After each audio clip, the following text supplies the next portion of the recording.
A real good feel for what the heck I am up to. A real good feel. Good feel. There are many reasons why I do not like Alyse, and unfortunately that list keeps growing. What's that on your waist, Alyse? A radio? Walkie-talkie? What's that on Psilo's collar? That's right, it's a shock collar. But nice try.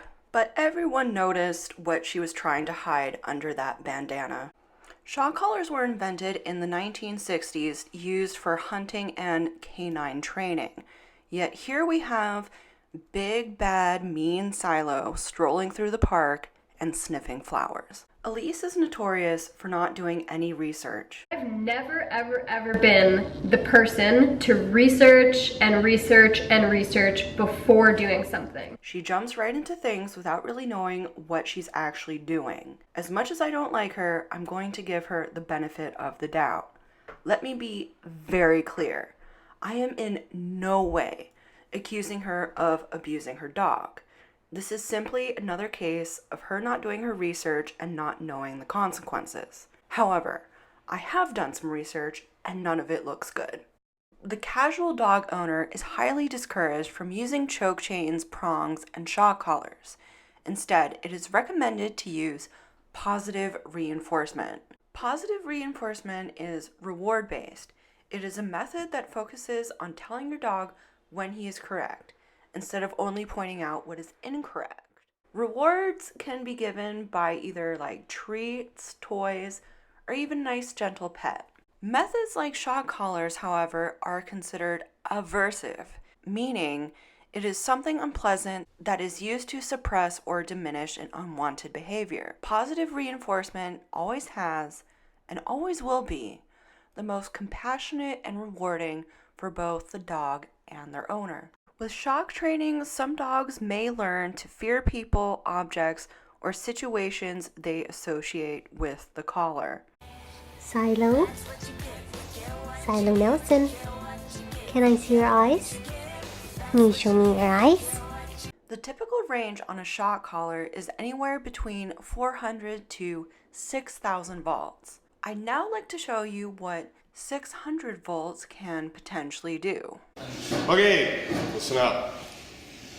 We're going to be cooking a hot dog using 600 volts on a controlled transformer. Ready? Yes.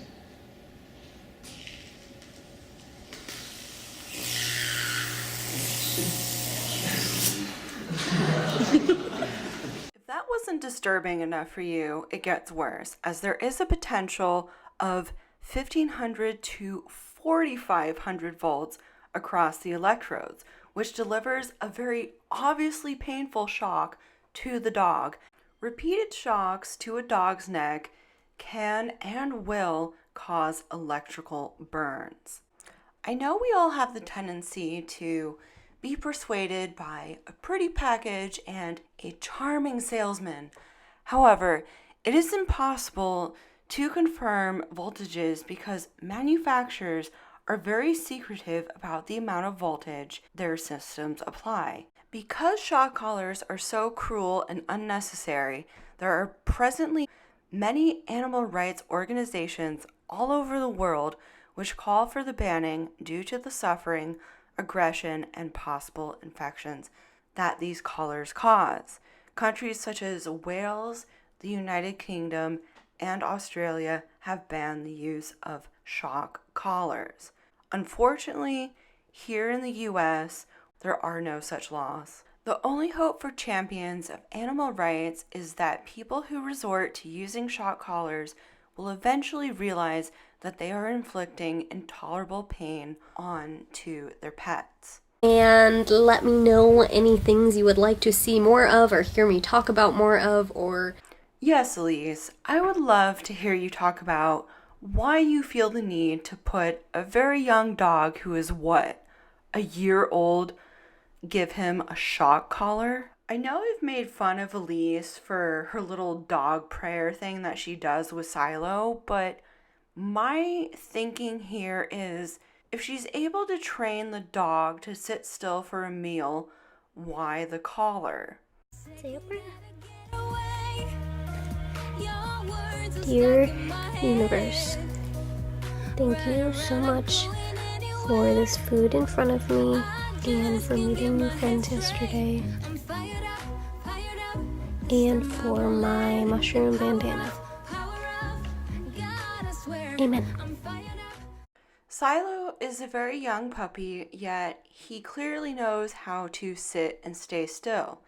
This is very obvious as he sits and stays still as Alyse puts his leash on. And from what I can see, Psilo is actually quite good on a leash. I see a lot of slack there.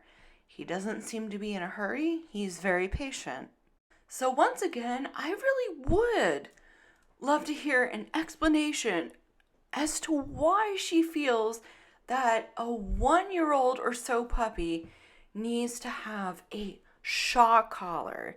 He is very well behaved, but like many dogs, yeah, he sometimes jumps up because he wants your love and affection. Like, this is normal. Stop shocking and abusing your dog for normal behavior.